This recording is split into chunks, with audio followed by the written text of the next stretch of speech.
Talking Shirts is presented in partnership with White Oak Cottage. For more information, visit whiteoakcottage.co.uk.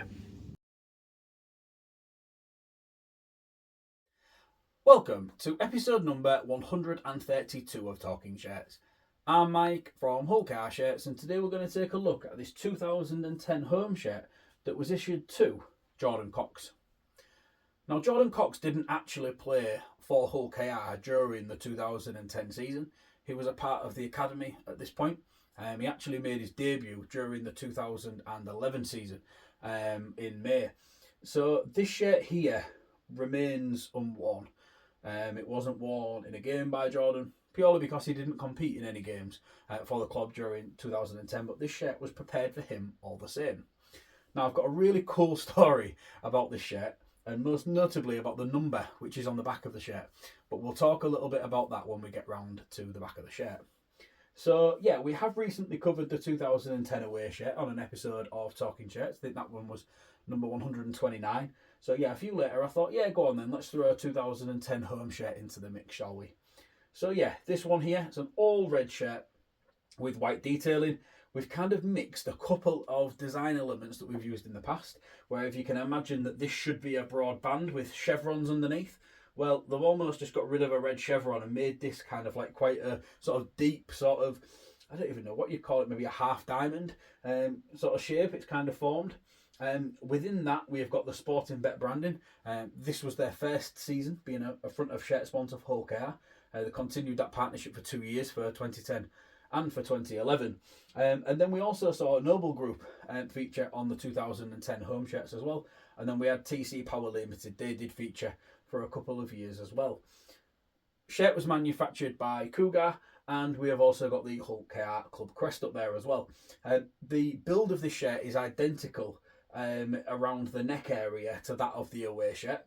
So we've got the reinforced stitching, which kind of comes all the way around in this sort of modified inset V-neck with reinforced stitching.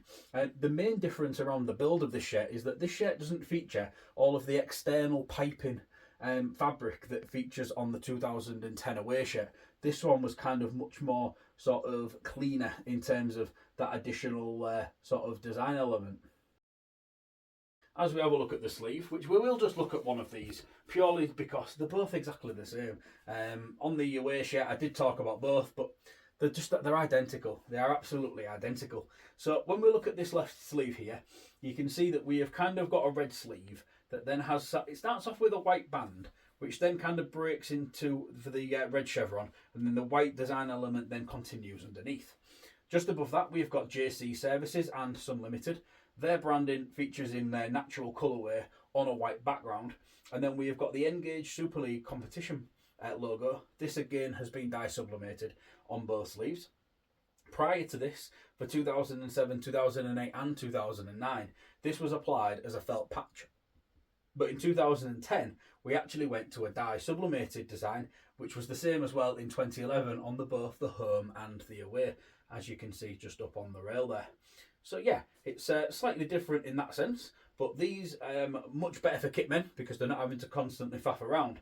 But what I think it is with the competition patches is if you're playing a game in muddy conditions and mud goes on there, it will just completely obstruct that logo. But with a heat applied patch, it generally, mud just kind of slips off it, which then makes it still visible. So maybe nowadays that there is more games televised, that is possibly as to why we use competition patches that are heat applied on a sort of vinyl rather than just going with the things that are on the shirt there. So that's been the front and the sides. We're going to have a quick break to have a word from our sponsor, and then in part two we're going to talk a little bit about Jordan Cox, and I'm also going to tell you a little bit of a story about this shirt. White Oak Cottage is a 2-bedroom luxury holiday cottage set in the stunning Lincolnshire Wolds. It has 2 ensuite bedrooms, a hot tub, wood burner, Wi-Fi, electric vehicle charger, and is pet friendly. It is ideally situated in the Wolds, yet only 15 miles from the coast and 25 miles from the historic city of Lincoln. For more information, visit whiteoakcottage.co.uk. Welcome back to part 2 of episode number 132 of Talking Shirts. Before the break, we was talking our way around this 2010 home shirt that was match issued to Jordan Cox. But now we're going to have a little bit of a chat about the back of the shirt. So the back of the shirt is predominantly white, but we do have this big red sort of block at the bottom. Now you'll notice here that we have this little bit of a V, and what that is the continuation of the chevrons that appear on the front of the shirt. But as we've mentioned in previous episodes, the back of the shirt has kind of a bit of a box that the design has to stay away from, so that the name and the number can be applied. That all that is here is part of that design being taken away, and that's why we end up with this little bit of a V of the white veering into the red. Quite interesting, eh? We have also got Line Property, Sporting Bet and the Grimsby Institute. Those have been dye sublimated into the shirt in their natural colourways, and that has then allowed for this space here to have the name and the number applied to the back of the shirt. So as I said in part 1, Jordan Cox didn't actually make his debut for Hull KR until May of 2011, which obviously meant that this shirt was never worn. Because it was never worn, there's no photographs of Jordan wearing it, naturally speaking. So, when I got this shirt, funnily enough, I didn't twig.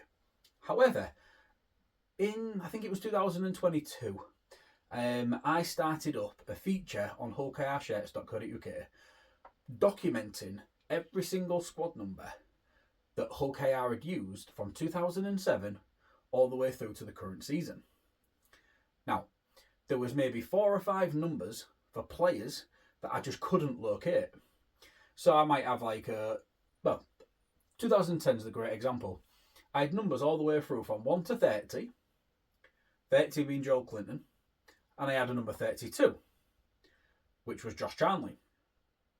And I couldn't work out who wore number 31, because there was no heritage number that had been allocated. There was no name in a programme. I looked at every single programme from 2010 to see if there was a squad list on the back with number 31 and a name. Absolutely nothing. I got in touch with JD at Hull KR because I thought he's a guy that likes his stats, he knows his thing. He might have had a clue. He looked into it. He couldn't work it out either. He actually came up with a really good idea that 31 had just been skipped and that Josh Charnley had asked to be 32 because that was his number at Wigan when he came on loan. But then when he looked into that, Josh Charnley was number 31 at Wigan. So that made even less sense. So we had a good little sort of debate about it. We're trying to figure it out. And I'm going back a couple of years now. Just completely left it because I thought, it'll just crop up one day. Finds this shirt with Cox and 31 on the back. Didn't even twig. Sorting pictures out and I'm just doing me, thing with my shirts and that. And I was like, 31, is that not the number I'm missing? Went onto the website. 31 was missing. Jordan Cox. Like, unbelievable. So now I'm able to include that information into my website, but not only am I able to include the information, I've also got the shirt as well, which is obviously quite special. Jordan sadly passed away during 2020, which is, a really, really sad affair. His mum actually reached out to me and asked me if I would like to have one of Jordan's playing shirts from her collection. Which I was deeply, deeply touched by. And that shirt did actually feature as episode number 50 of Talking Shirts. So if you'd like to go back and watch that, I pay quite a fitting tribute to Jordan and to Jordan's family for being able to sort of reach out and sort of, donate one of their sort of prized possessions, if you like, into the collection. His mum Amanda really wanted sort of Jordan's legacy to live on within Hull KR Shirts collection, which, when you just do something as a hobby for a bit of fun, when somebody is like as sort of impressed with what you do and wants to kind of connect in that way by donating a shirt into the collection, it was a really special moment for me. And probably one of my sort of top moments as being a Hull KR shirt collector was the emotion that surrounded that sort of engagement with Jordan's mum, which I was really sort of really taken back by. Not something that I took lightly at all. So to get a second shirt, obviously I've told you the story about the number 31, which it's a bit of a strange one, but equally it's still quite fitting. I understand Jordan to have been a bit of a joker and a bit of a pranker. So the fact that that's been missing off my website for years, and then lo and behold, he's the one behind the magic number 31. It's quite funny, really. So yeah. That's something that I, really, really do appreciate. As I've mentioned in the last episode, Jordan played 64 times for Hull KR. He had 18 starts and 46 appearances off the bench. And he scored 6 tries during his time with us. Kind of played a little bit of a second row and a little bit of prop off the bench, mostly. But yeah, quite a sad loss to the world, most definitely. Most definitely a very, very, very sad loss to the world. After leaving Hull KR, Jordan did float around a couple of clubs. He made the most amount of appearances though for Warrington in the Super League during the 2016 season, where he became very good friends with Steph Ratchford, who we all know as being one of the greatest players to play sort of in the Super League era for his longevity and what he has given to the sport. So yeah, a good guy, somebody lost way too soon. But yeah, rest in peace, Jordan. Rest in peace, mate.